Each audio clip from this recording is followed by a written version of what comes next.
Florian Scholz, speaking about gardening, maintaining large document sets. Does it work? Hello? Whoa. So, hello everybody. You're not on.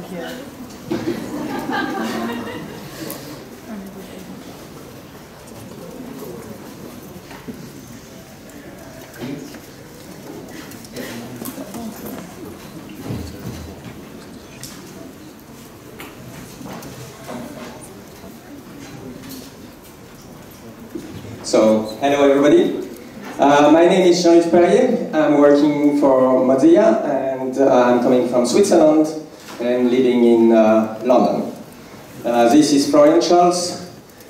He's also working for Mozilla and living in Germany. So, for the last talk of the day, we will speak about how to maintain a large set of documentation, and it's something that we have started 5 or 6 years ago.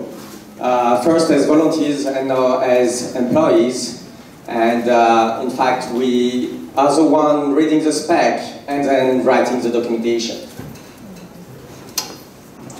Yes, so the project that we are working on for the last 5-6 years is MDN, which is the Mozilla Developer Network. You can reach it at developer.mozilla.org.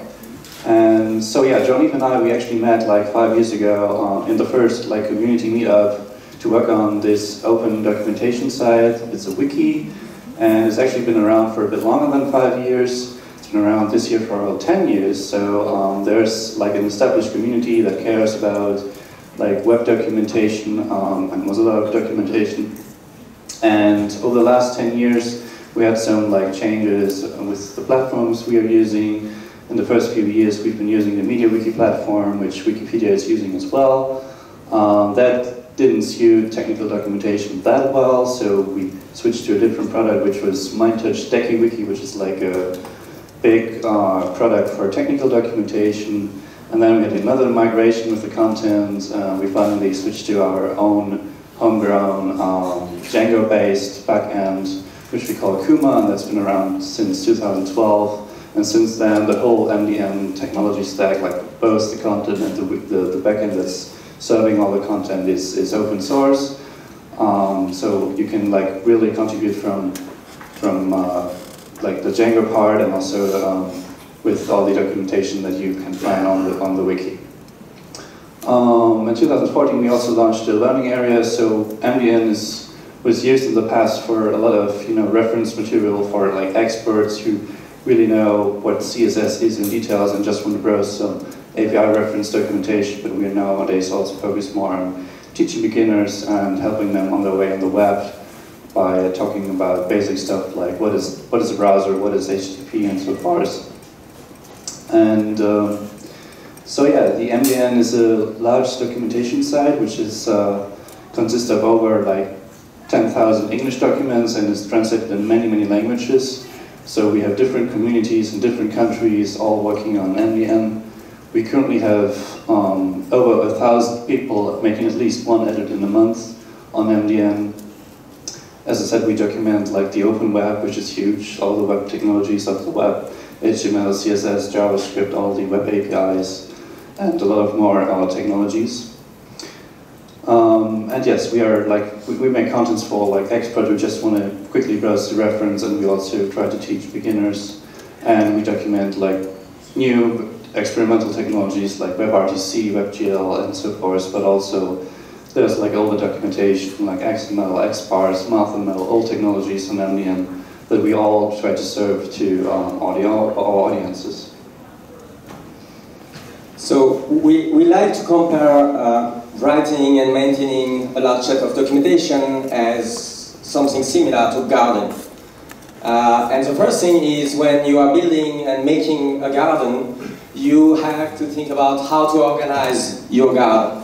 Over the years, there are different schools of doing gardening, and one of them are the ones that's the French school, who does French gardens. which are highly geometric ones, with trees all the same shape, and with alley very straight and so on.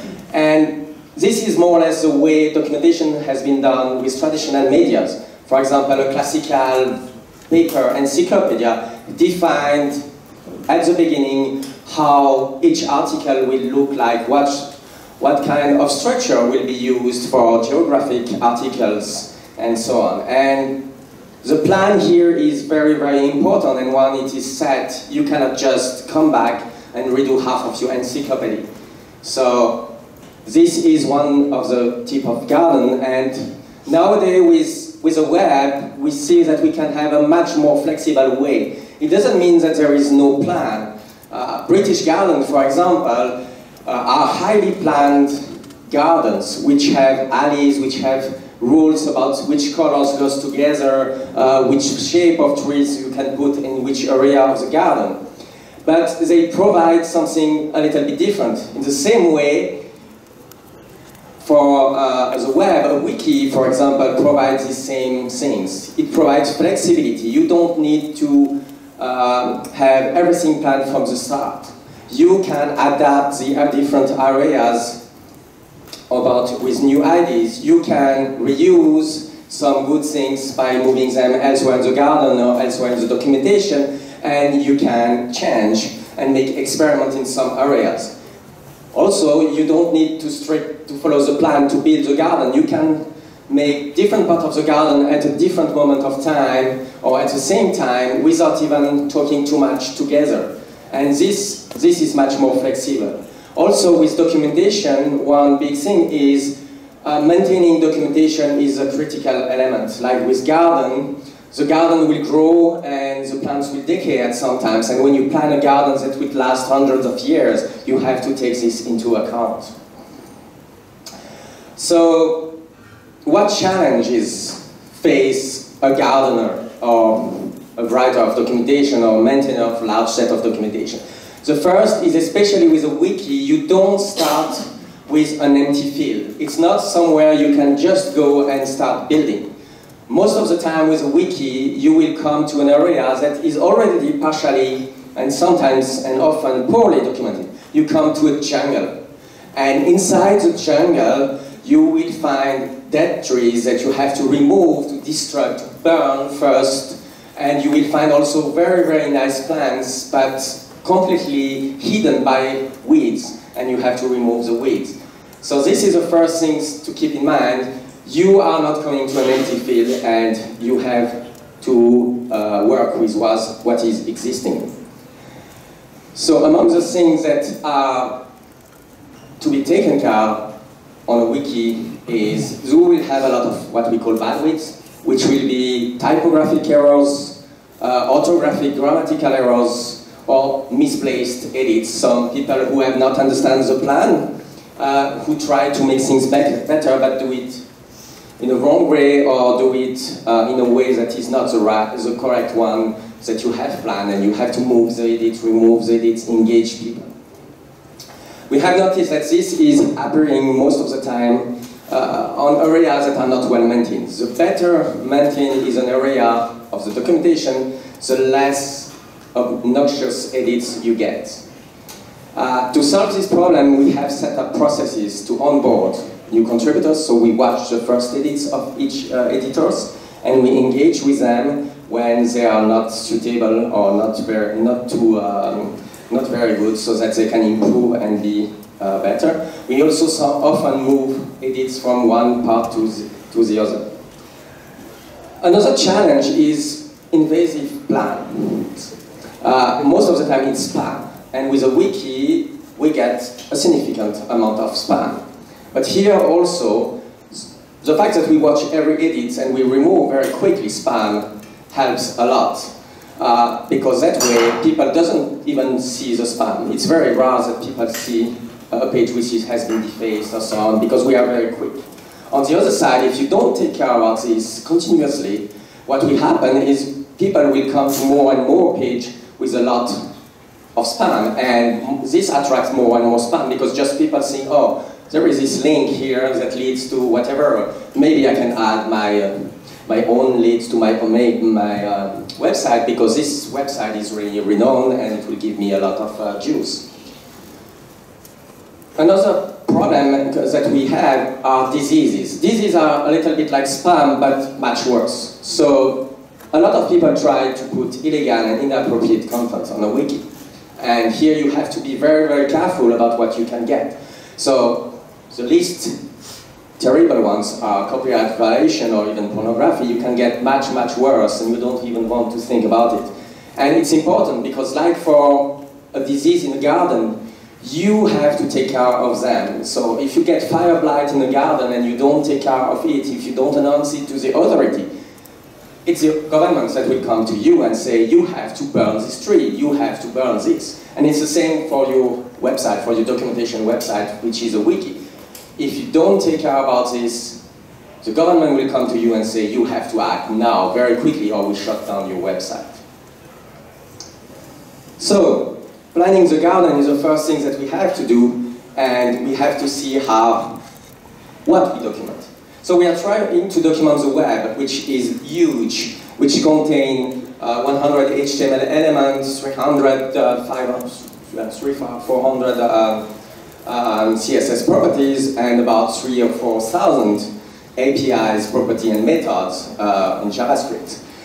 And every day, or every 2 days, there are changes on the platform. So we have to keep ahead of this. And in order to do this, we have built tools. And the first one is automatic monitoring. So every week, we run this automatic tool that tells us what is new on the platform. What are the new interface method properties that has been added into the system? It's just look at the language, the meta language, which is WebIDL, which describes every property and methods and their parameters, and are used by the spec, but also by the major browser vendor like Firefox, Chrome, and Apple. Microsoft also probably use it, but it's not public, so we cannot directly use it. The second thing is to go to the product management people. And the product manager know a good deal about what is important. They will not know the details often, so they cannot give us all the information, but they really can give us the information about what will be important in the next 2 or 3 months. And all these things together allow us to put inside a new tool. We call it the prioritization matrix. So we have all what has to be done and what are the priority. And with this, we can allocate resources on a quarterly basis. The volunteers that help us, we have about 800 volunteers right now during a month, don't really follow what you tell them to do. They do more or less what they want, but you can propose them and put in front of them the tasks that are the more important for you. Most of the time they help you directly on this task, and sometimes they just scratch their own itch and do things that are less important, but it's a good way to have them too. A last thing in the garden that we have to keep in mind is a garden has no point if you cannot access every part of the garden. So you have to build paths into the garden to reach every place. So you need to remove all dead ends, for example. You have to put maps so people know where they are. And also you have to keep in mind that people will visit your documentation coming from coming in different ways. For example, some will make a Google search and find directly a page down inside the hierarchies. Some other will come from the landing page and follow the navigations that you have built into your website. So this is something to keep in mind. It's not, you cannot assume that everybody goes to the landing page and follow it down.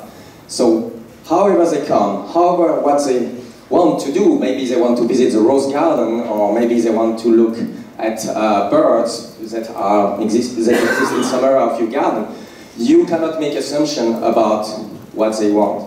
And similarly, you cannot make assumption also about what they know. So you have to build bridges between different areas of the garden or different technologies so that people can learn more about one technology or the others. And the same, you need ladders. We use a glossary for that, so that people learn about wording, about the right word, about calling something.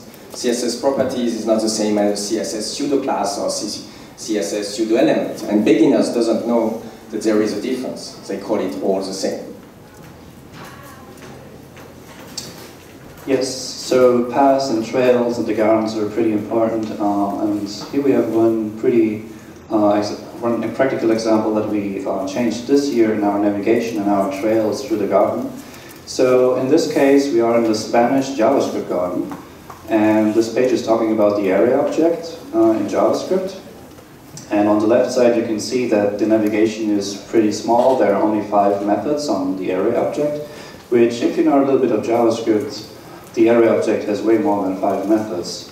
So what was happening here, so the Spanish documentation was not translated, the whole area documentation was not translated completely, so our automatic menu only showed like 5 entries for the array object in Spanish. And that's like a dead end for all the Spanish people who want to browse the whole array object. So what we improved here in the navigation is we, instead of just not showing any page at all, or not showing the complete API, we invited people to take action. And probably you cannot see it because of the contrast, yes, but there's a little label on the menu entries in our new way how to do this navigation that says traducir, which is Spanish for translate. So for all the Spanish readers, we now show the complete API, but we invite them to be part of our gardening or our documentation community and translate the missing articles into Spanish. And we have talked about the automatic monitoring of how we find out what pages are missing, but there are many tools that we use on MDN to cultivate the garden, and we work with many different people. Some are like newcomers who want to learn about the web technologies, some are experts, some are spec writers who really know everything about the web and just want to give back something to MDN so that the web developers know about that.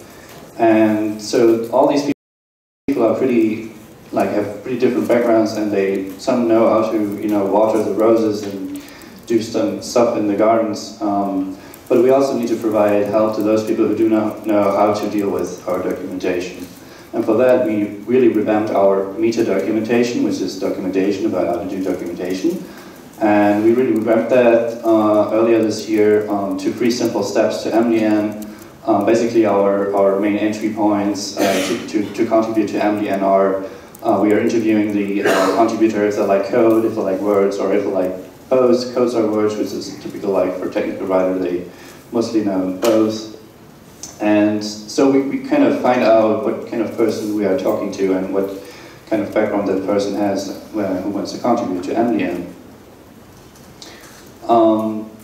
And then we also need to compare a bit the different gardens in our large MDN park. Some of them are jungles, some of them are pretty cultivated gardens where we have a lot of people caring about them. JavaScript documentation, for example, is high traffic. A lot of people are browsing these docs. A lot of people are caring about them, so a lot of gardeners are around to help newcomers to contribute and so on. Whereas we have areas like XPath or some XML technologies that we document because it's part of the web, but it's not that common today anymore, so it kind of becomes again a jungle and no one is really around to help newcomers who want to contribute there. So we have really also 2 different areas where the people go and need different kinds of help to contribute to our documentation. And to find out in our great MDN park what of the areas are jungles and what areas are gardens, we really need to monitor area by area and see what's going on there. And who wants to help where. And for that, we sliced our whole documentation into these sub-gardens and made a status evaluation for each of the sub-gardens. What you can see here is a landing page that's called arewedocumentedyet.com, and it's the colors are not that real, but you can visit that domain and you see some green, red, and yellow status for some status indicators. And those status criteria that we have here are at the moment the following, and I'm interested to get more quality indicators for our wiki, but these are the most important ones we have right now. So as we learned earlier this morning, tagging is actually pretty important. It improves our search, and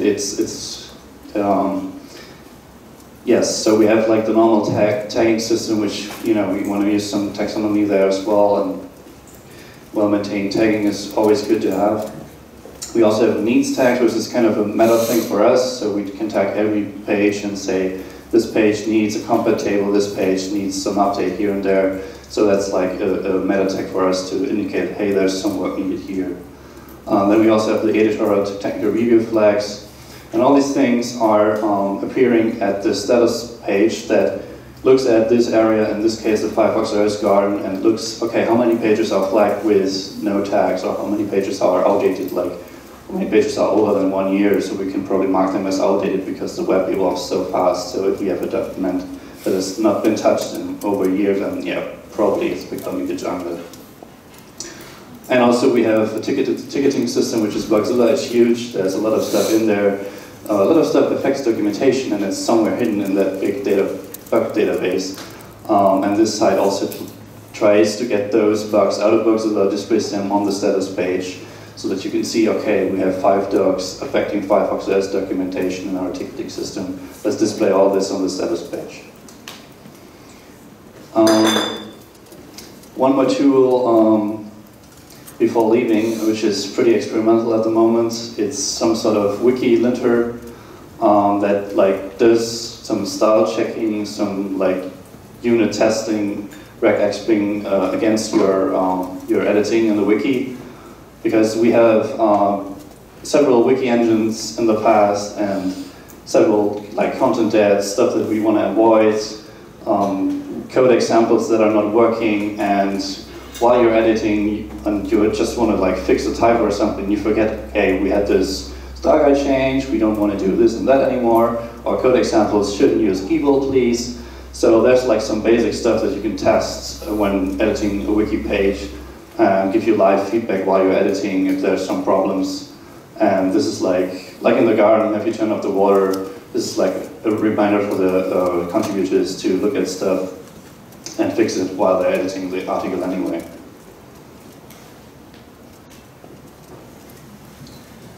So we are continuously trying to add new tools.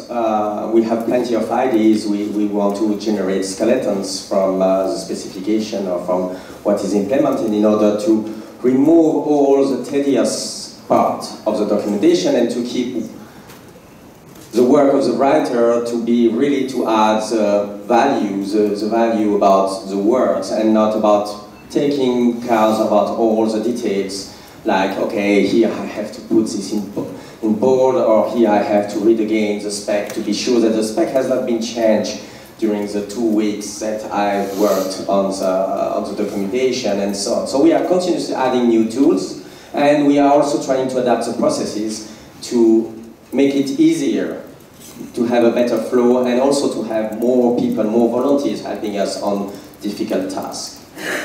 But even if we are taking a lot of time about all this, we also like sometimes to enjoy our garden. We like to just read our own documentation, to use it to do side projects and stuff like this. So even if the documentation is hard work, even making a garden from the jungle to a British garden or even a French garden is hard work, we have not to forget that we have to smell the flowers, to read the dogs, but also to listen to the birds and to relax sometimes. So I think we are more or less at the end of the day, and thank you for your attention.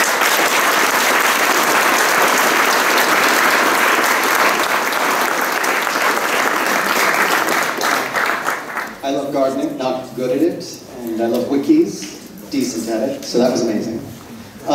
Mikey's going to get up, one of our co-organizers, give some end-of-the-day announcements. We are now 6 minutes ahead of schedule. Thank you. 6 minutes early. Okay, so how was it? Did you like it today? It was fun? Yeah! Thank you very much. I'm happy we got to the end of the first day. We still have another day tomorrow. Just going to give a few quick reminders.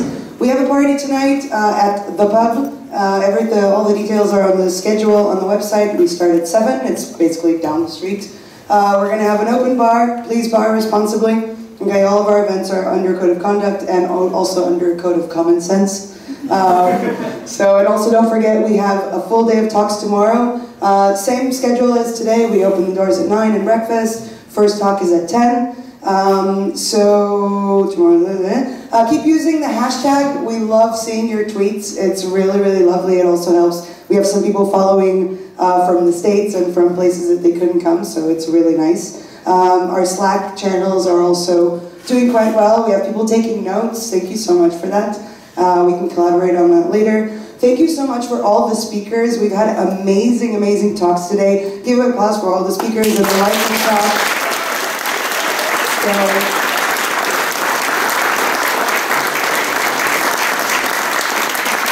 And thank you for all the volunteers and to the venue and the food and the space and the sun and the air conditioning, and just have fun tonight, and we'll see you tomorrow, and enjoy.